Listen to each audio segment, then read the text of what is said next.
بسم الله الرحمن الرحيم. رد مبسط لبعض ولا أقول الكل من الإعلام المصري وبعض الغوغاء المغردين سبا وشتما للسودان وشعب السودان بعد زيارة السيدة موزة.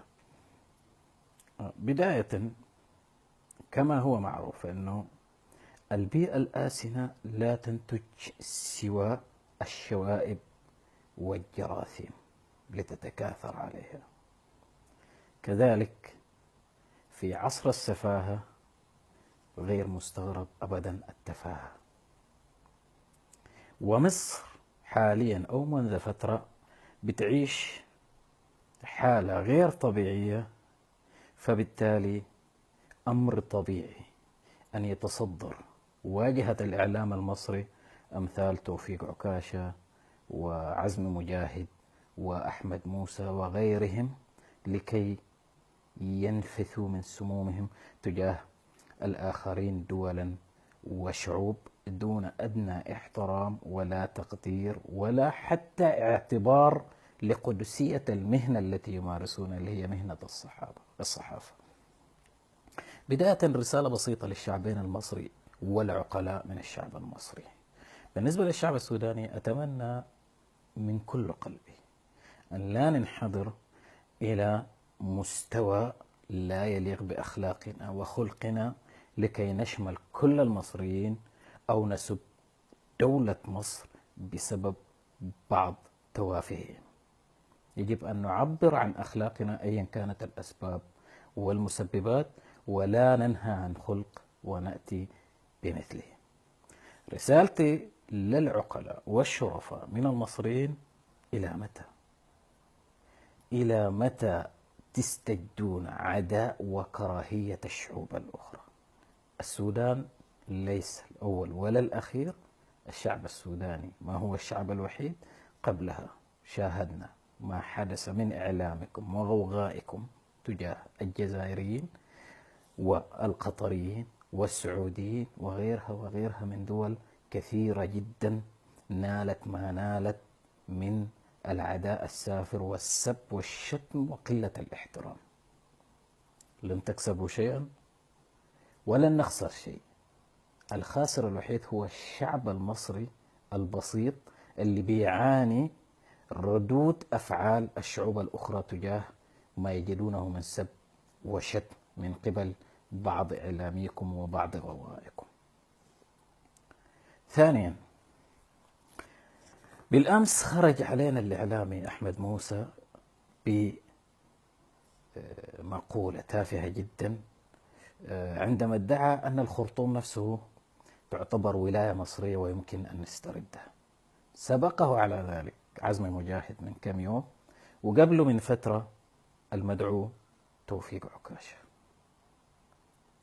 بعيدا عن قلة الاحترام وعدم الذوق وعدم التربية، وبعيدا عن الجهل بالتاريخ وانعدام الثقافة والفكر والمعرفة، خلينا نرد رد بسيط جدا على هذه المقولة اللي بيبنيها أمثال أحمد موسى على سوابق تاريخية هي ليست بالبعيدة. يعني حقيقة أن مصر تتبع للسودان هي مبنية في الأساس على احتلال مصر في فترات من التاريخ للسودان، أو بشكل أوضح مرتين: محمد علي باشا والحكم الثنائي الإنجليزي المصري.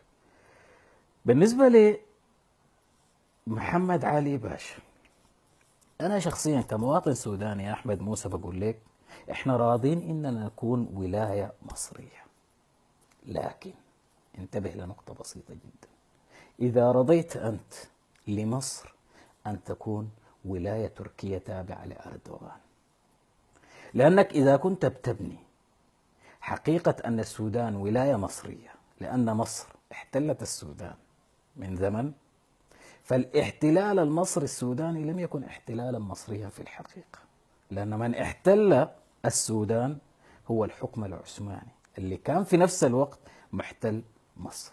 لأنه زعيمكم محمد علي باشا اللي بتقولوا عليه باني مصر وحاكم مصر هو في الحقيقة أساسا يوناني الجنسية، أتى إلى مصر بأمر عثماني وعلى رأس جيش ألباني لكي يسترد مصر من الفرنسيين، وجاء على رأس الكتيبة الألبانية وقعد في مصر. وبعد خلافات المصريين مع الحاكم العثماني خورشيد باشا هو أصبح والي لمصر. وبعد أن استولى على مصر تمدد حسب الأطماع العثمانية وقتها إلى السودان وإلى دول أخرى. فإذا كنا تابعين لمصر تبعا لهذه الفكرة، فالسيناريو نفسه يحتم عليك أنك تقر بأن مصر تابعة للحكم العثماني اللي بيمثلها تركيا وحاليا أردوغان، فإذا أنت مصريا تتبع لأردوغان. لكن لا يستقيم إلا للجهلاء أن يقيموا الأمور بهذه الكيفية. نجي للحكم الإنجليزي المصري للسودان أو احتلال الإنجليزي المصري للسودان. أولا، الحكم الثنائي كانت تبعا لاتفاقية ثنائية بين الحكم العثماني والمحتل الإنجليزي اللي وقع في الأستانة. أضف إلى ذلك بنود الاتفاقية رقم 2 في الاتفاقية الحكم الثنائي بتقول أن حاكم السودان إنجليزي ومعاونه مصري، يعني أنت مجرد ذيل.